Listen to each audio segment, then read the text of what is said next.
When a crisis hits, nothing, and I mean nothing, is more fundamental than clean water. It is literally the difference between life and death. So aid organizations work around the clock to provide water, sanitation, and hygiene, what they call WASH, to people who need it most.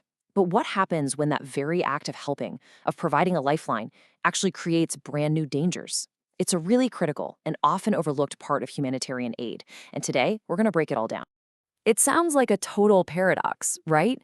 How can something so fundamentally good, like a new water pump or a clean latrine, somehow become a source of harm?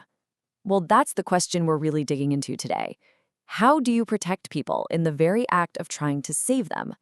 And just so we're all on the same page, we're not just talking about delivering services. We're talking about safe access. It's about making sure that the process of getting help doesn't accidentally open the door to new risks, like injury or exploitation.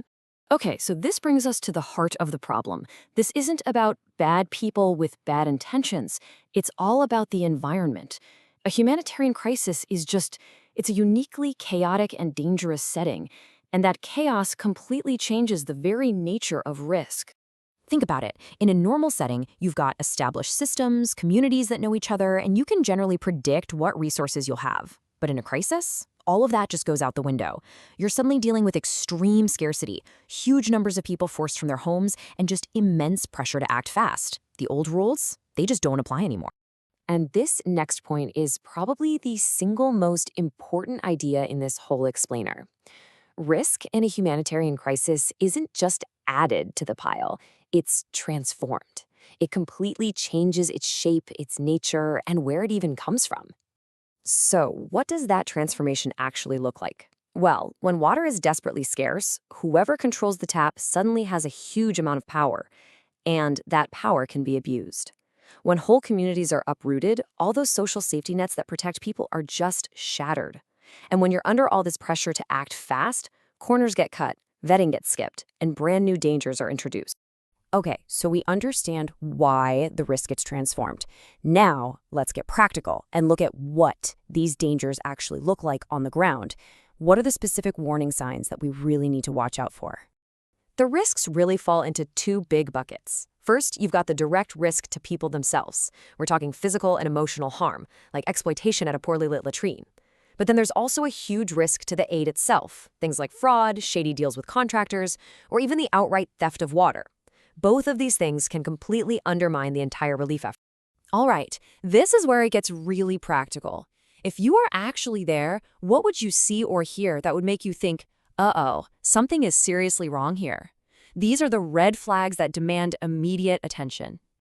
Here are 5 crystal clear indicators. Number 1, are the facilities isolated and unlit?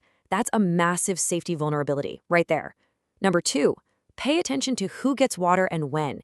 If you notice people only line up when one specific person is on duty, that person might be controlling access for their own benefit. 3 and 4 are all about integrity. Facilities that fall apart way too fast or waterlogs that just don't add up, that points to fraud or theft.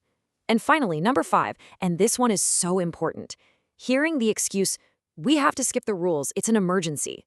That phrase is so often used to justify cutting the very corners that were put there to keep people safe in the first place. Recognizing the problem is step 1 for sure, but it's not enough. So how do we actively manage these risks? How do we actually build a shield of safety around the very people we're trying to help? Let's get into the solutions. It really starts with the basics. You don't just put a latrine where it's easy to build, you put it where it's safe and visible for everyone. You make sure there's good lighting and locks that actually work, and you have absolute non-negotiable rules, like staff are never, ever alone with children. These aren't just suggestions, they have to be requirements. And what about protecting the aid itself? For something like trucked water, there are some simple but incredibly powerful steps.